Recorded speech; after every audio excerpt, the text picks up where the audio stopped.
मुझे ज़्यादा अच्छा लगता था कि बस के पीछे टंग के जा रहे हैं, बस का शीशा तोड़ दिया, टायर में आग लगा दी और नारे लगे सड़क के ऊपर, पुलिस आई तो भागे वहां से बच के। वो सब ज़्यादा मुझे रुचि थी, क्योंकि मेरा अकेला उद्देश्य डूसू प्रेसिडेंट बनना था और उसके बाद भारत के प्रधानमंत्री बनना था। हमारी चिंता मत कीजिएगा, नंबर जीवन में कहीं काम नहीं आते, पैर नीचे नहीं लगते थे। तो जब घर पहुंचते थे हम पहले हॉर्न बजाते थे, कोई बाहर आके रोकता था स्कूटर को कि उतर जाए उससे। साल की उम्र से आज तक अपने घर से एक पैसा भी नहीं लिया है। क्लासेस करने में मेरी रुचि बहुत कम थी, बहुत ही कम। अब क्योंकि मुझे इलेक्शन या कोई सरकारी नौकरी नहीं करनी है तो मैं बिना बात के झूठ क्यों बोलूं। मैंने 3 साल की ग्रेजुएशन में कुल 3 क्लासेस की थी और मुझे इस बात का कोई पछतावा भी नहीं है। मैंने 3 क्लासेस की थी, मैंने पूरा मौका दिया था टीचर्स को कि वो मुझे रोक सके, पर वो नहीं रोक पाए। तो मैं मानता हूं कि वो विफल हुए।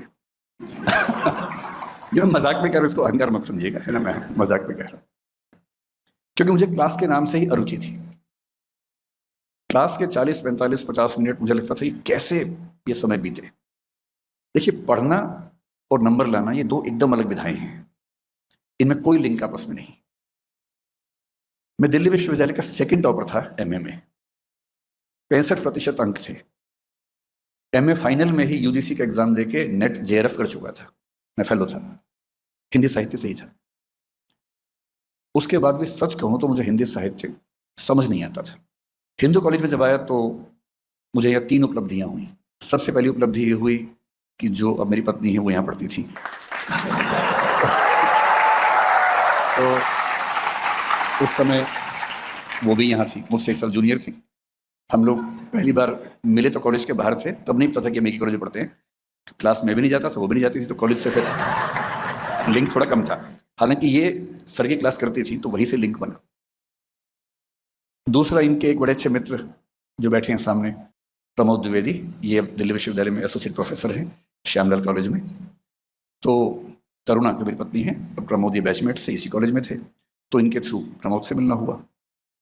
प्रमोद ने मुझे कहा कि आपकी तैयारी ठीक तो चल रही है, लेकिन हिंदी साहित्य में जब तक आप रामेश्वर सर से नहीं पढ़ेंगे ना, वो बात नहीं आएगी। इस बात की तस्दीक मेरी अब जो धर्मपत्नी है, उस समय धर्म प्रेमिका थी, उन्होंने भी की। तो उन्होंने भी इस बात की तस्दीक की।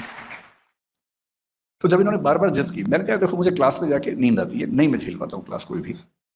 मैं कई टीचर से पढ़ के इतनी अरुचि डेवलप कर चुका था कि इच्छा नहीं होती थी क्लास में जाने की। इन्होंने बहुत जोर दिया कि नहीं, एक बार आप एक क्लास कर लीजिए, अच्छा लगेगा, वो टॉपिक पढ़िए जो यूपीएससी में भी आता है। तो मैंने उस भयानक दबाव में 1-2 क्लासेस करने का फैसला किया, ताकि मैं इनको मतलब नजर में ला सकूं कि मैंने कोशिश की थी, अध्यापक को मौका दिया था मैंने। कोई ऐसा ना समझे, सर धृष्टता के लिए माफ करते रहिएगा, मैं थोड़ा हंसी मजाक कर बैठता हूँ। तो फिर मैं सर की क्लास में आ गया तो उसके बाद की सारी चीजें इतिहास हैं। मुझे लगता है कि मुझे बचपन से पढ़ना चाहिए था, पर मैं विद्यार्थी जीवन में बहुत ही चंचल, बहुत ही अगंभीर किस्म का व्यक्ति रहा, स्कूल में, कॉलेज में भी। मैं अपने जिले का टॉपर था स्कूल के समय। ऐसा नहीं कि मेरे नंबर नहीं आते थे, नंबर आते थे मेरे। मैं विषय को समझता नहीं था, मैं विषय में डूबता नहीं था, और जैसे ही किसी विषय को पढ़ते हुए लगता था कि अभी मुश्किल होने लगता है, मैं उसे छोड़ देता था। मैंने 10वीं क्लास के बाद साइंस इसलिए छोड़ा कि साइंस से पढ़ना पड़ता था, और हमारे स्कूल में 2 ही विकल्प थे, साइंस और कॉमर्स। मुझे किसी ने बताया कॉमर्स में नहीं पढ़ना पड़ता है, तो मैंने कॉमर्स ले लिया। फिर मैंने कॉमर्स में अपने पूरे जिले में टॉप किया, करीब 10 से 12 दिन पढ़ के। फिर मैं दिल्ली विश्वविद्यालय आ गया। मैंने डीयू में आते ही बीकॉम ऑनर्स में एडमिशन लिया, पर 3-4 दिन में लगा कि इसको तो बहुत पढ़ना पड़ता है। मंडल कमीशन उसी समय आया था, आंदोलन का माहौल था, जो मुझे प्रिय था बहुत ज्यादा। मुझे ज्यादा अच्छा लगता था कि बस के पीछे टंग के जा रहे हैं, बस का शीशा तोड़ दिया, टायर में आग लगा दी और नारे लगे सड़क के ऊपर, पुलिस आई तो भागे वहां से बच के। वो सब ज्यादा मुझे रुचि थी, क्योंकि मेरा अकेला उद्देश्य डूसू प्रेसिडेंट बनना था और उसके बाद भारत के प्रधानमंत्री बनना था। उस समय ये उस बाल मन की बात है जो 17 साल का था, तब की बात मैं कर रहा हूँ।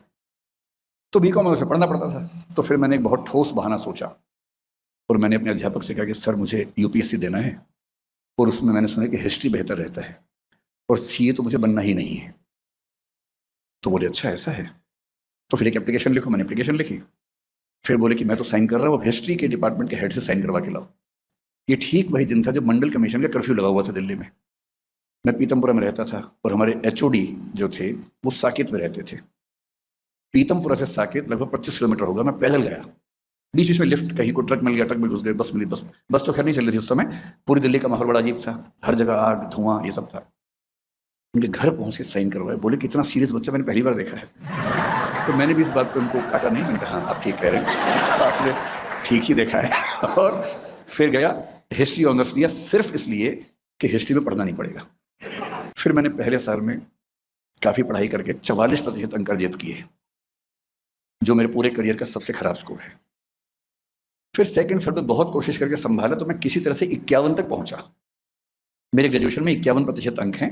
मैं खुल के इसलिए कह रहा हूं कि आप में से जिसके नंबर कम आ रहे हैं, चिंता मत कीजिएगा, नंबर जीवन में कहीं काम नहीं आते। इस बात को बिल्कुल बिल्कुल मन से निकाल दीजिए। और 3 साल मैंने इतिहास कितना पढ़ा, जितना मेरे रूममेट ने नोट्स बनाए थे उतना ही पढ़ा। मेरा एक अच्छा रूममेट था, हालांकि वो हंसराज कॉलेज में पढ़ता था, मैं जाकिर हुसैन में था, और वो नोट्स अच्छे बनाता था। तो वो पता भी करता था कि इस बार क्या क्या आने वाला है, उन्हीं के नोट्स बनाता था, कुछ कहीं से मैनेज करता था, फोटोकॉपी। अच्छा दोस्त था मेरा। तो एग्जाम से 7 दिन पहले 8 दिन पहले बोलता था कि ये निगलना है और पेपर में उगलना है। और इस निगल उगल कार्यक्रम में मैं निष्णात था। निष्णात को अंग्रेजी मास्टर कहते हैं, आपकी जनरेशन पता नहीं समझेगी या नहीं। मास्टर का मतलब, एक्सपर्ट का मतलब निष्णात। मैं निष्णात था, ठीक नंबर आ गए, 55% फाइनल ईयर में थे, जो सब एवरेज करके 51 हुए। पर मैं खुशी की बात है कि अपने कॉलेज में, क्योंकि बाकी विद्यार्थी बहुत खराब थे, मैं वहां भी टॉपर था। उसमें मेरी कोई भूमिका नहीं है, बाकी बच्चों की भूमिका है। वो मुझसे भी खराब थे, इसलिए मैं टॉपर था। लेकिन मुझे डीयू में सबसे ज्यादा मजा किस चीज में आता था? इलेक्शन लड़ने में, डिबेट्स करने में। हाँ मैं डिबेटर था, मैं स्कूल में खूब डिबेट्स करता था। मेरे माता पिता का योगदान रहा, उन्होंने मजबूर किया कि मैं मंच पे जाऊं, और मैं उनका बड़ा कृतज्ञ हूं। मैंने डीयू में 3 4 5 साल की डिबेटिंग लाइफ में, क्योंकि फर्स्ट ईयर में मंडल कमीशन था, डिबेट्स हुई नहीं उस साल, उसके बाद से डिबेट्स की। डिबेट मेरे लिए रोजी रोटी का सवाल था। मैं घर से पैसे नहीं लेता था, मेरे घर में पैसे थे भी नहीं उस समय। मैंने 17 साल की उम्र से आज तक अपने घर से एक पैसा भी नहीं लिया है। और मैंने जो 4 5 साल डीयू में गुजारे, डिबेट से अपना खर्चा चलाया, हॉस्टल का, पढ़ाई का सारा खर्चा चलाया। ये मंच भी मुझे याद है कि मैंने यहाँ भी डिबेट जीती हुई है, इसी मंच पर जीती हुई है। और डीयू में लगभग हर कॉलेज में एक आध डिबेट मैंने जीती होगी, क्योंकि उसकी संख्या कुल मिला के 300-400 से कम नहीं थी 4 5 साल के डिबेटिंग करियर में। अब आप सोच के देखिए कि एक ऐसा अहंकारी व्यक्ति जो जहां जाता है डिबेट जीत जाता है, जिसको अपने बोलने पर इतना गुमान है, और माहौल भी ऐसा होता था कि अगर मैं डिबेट में गया तो बच्चे मान लेते थे कि सेकंड के लिए फाइट करनी है, फर्स्ट के लिए नहीं करनी है।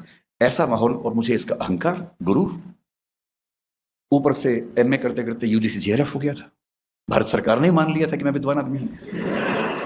तो विद्वता का अहंकार गजब भरा हुआ था मेरे अंदर। पहला अटेम्प्ट 96 में देना था, मैं 21 साढ़े 21 साल का हुआ ही था उस समय।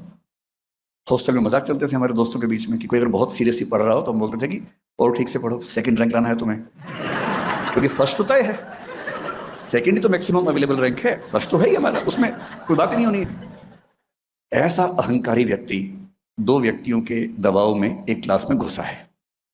आप पूरा सीन समझ पा रहे होंगे। मैं इस भाव से घुसा हूं कि मुझे क्या पढ़ाएंगे। जेआरएफ होल्डर हूं, यूनिवर्सिटी का सेकंड रैंक होल्डर हूं, 65% नंबर मेरे एमए में थे, कोई मजाक है? लेकिन मुझे एक क्लास होते तो समझ में आ गया कि चुप ही रहना ठीक है, सुनना ठीक है। और मेरे जीवन में अकेली क्लासेस, मैं बड़े स्पष्ट शब्दों में कह रहा हूं, ग्रेजुएशन की 3 क्लासेस, एमए की 5 से 8 मान लीजिए, 10-11 क्लासेस कुल मिला के। और उसके बाद मैं सर के पीछे पड़ के, मैंने सर के साथ कम से कम 60-70 क्लासेस की होंगी, जिद करके। और जब तक मैंने सर से पूरा सिलेबस नहीं पढ़ लिया, तब तक मैं बेचैन रहा। कभी कभी सर के घर पहुंच जाता था, रोहिणी में सर रहते थे, कि अगर सर यहाँ नहीं पढ़ाएंगे तो हमें तो शर्म किस बात की, नहीं है, घर पहुंच गए। हमें क्या पता कि सर मैडम बच्चा उनका पर्सनल टाइम भी हो सकता है कुछ, हमें क्या मतलब उस बात से? भाई हमें आईएएस बनना है, हम जगत गुरु हैं, हमको तो कैसे कोई टाइम नहीं देगा। तो हम तो बेशर्मी से सर के घर में घुस जाते थे कि सर पढ़ाइए कुछ भी करके, क्योंकि एग्जाम आने वाला है, हम तो बताइए हिंदी आलोचना, हिंदी उपन्यास का इतिहास बताइए पूरा। और उन 3 महीनों में जो हुआ, अब मैं उसका थोड़ा सा आपको डिस्क्रिप्शन देना चाहता हूँ।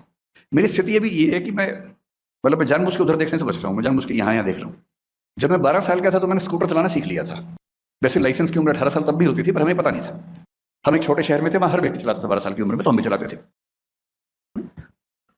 तो मुझे सिखाया था मुझसे जो नेक्स्ट, मैं सबसे छोटा हूँ, 2 बड़े भाई हैं, तो जो बीच वाले भाई हैं उन्होंने सिखाया था। बड़े विनम्र हैं, इतने विनम्र हैं कि उनके साथ मुझे लगता है कि मैं बड़ा भाई हूँ, जबकि वो मुझसे बड़े हैं, क्योंकि बहुत विनम्र हैं, बहुत अंतर्मुखी हैं। उन्होंने मुझे सिखाया, बढ़िया सिखा दिया, और मैं फर चलाने लगा स्कूटर। जब 15-20 दिन हो गए, तब बड़ी हिम्मत करके मैंने बड़े भैया को बताया कि भैया मैंने स्कूटर सीख लिया है। बोले अच्छा चलो देखते हैं। बड़े भैया वैसे ही जैसे बड़े भैया होते हैं, पिताजी की फोटोकॉपी। तो वो पीछे बैठ के बोले चलाओ। अब 15 दिन का मेरा अभ्यास ठीक ठाक था स्कूटर का, और मैं छोटी गलियों में ऊपर नीचे ऐसे ऐसे करके सब चला चुका था, वीडियो गेम जैसा। अब मैंने स्टार्ट किया, क्लच, आज की जनरेशन पता नहीं क्लच गियर समझती होगी या नहीं, क्योंकि आजकल तो वो जॉब समझते हो तो बटन दबाया और झूम के चल पड़ा। उस समय ऐसा नहीं होता था, उस समय पहले स्टार्ट करना अपने आप एक प्रोसेस था, किक मारनी पड़ती थी, फिर क्लच दबाएंगे, पहला गियर लगाएंगे, फिर धीरे धीरे क्लच छोड़ना, उसी गति से स्पीड देनी है। उनका बैलेंस बहुत जरूरी होता था। बैलेंस ना बने तो या तो आवाज रेस की बहुत तेज आएगी अगर रेस ज्यादा थी, नहीं तो घच घच घच करके रुक जाएगा स्कूटर। अब बड़े भैया पीछे बैठे हैं, घच घच घच रुक गया। भैया बोले यही सीखा, मैंने कहा, एक मिनट रुकना भैया। फिर ठीक किया, फिर स्टार्ट किया, फिर घस घस घस, 3 4 5 बार घस घस हुआ, और भैया बोले अभी नहीं, छोटे हो। वो जैसे ही पीछे बैठे मेरा स्कूटर बंद हो जाता था। मेरी हालत कुछ कुछ आज वैसी है, जिनसे सीखा है उनके सामने बोलना है, और मैं इसे जानबूझ के वहां देख नहीं रहा हूँ कि वहां भैया बैठे, वरना घस घस घस हो गए मेरी गाड़ी रुक जाएगी, और मैं क्यों क्यों वहां वहां देख के क्यों बोलूं मैं। तो मैं तो इस भाव से देख रहा हूँ कि जैसे शुतुरमुर्गी मुद्रा कहते हैं, कि जैसे बिल्ली और कबूतर के बारे में कहते हैं, जब कबूतर बिल्ली को देखते हैं, कबूतर अपनी आंख बंद कर लेता है और कहते हैं बिल्ली नहीं है। तो कुछ कुछ मैं उसी मुद्रा में आज हूँ।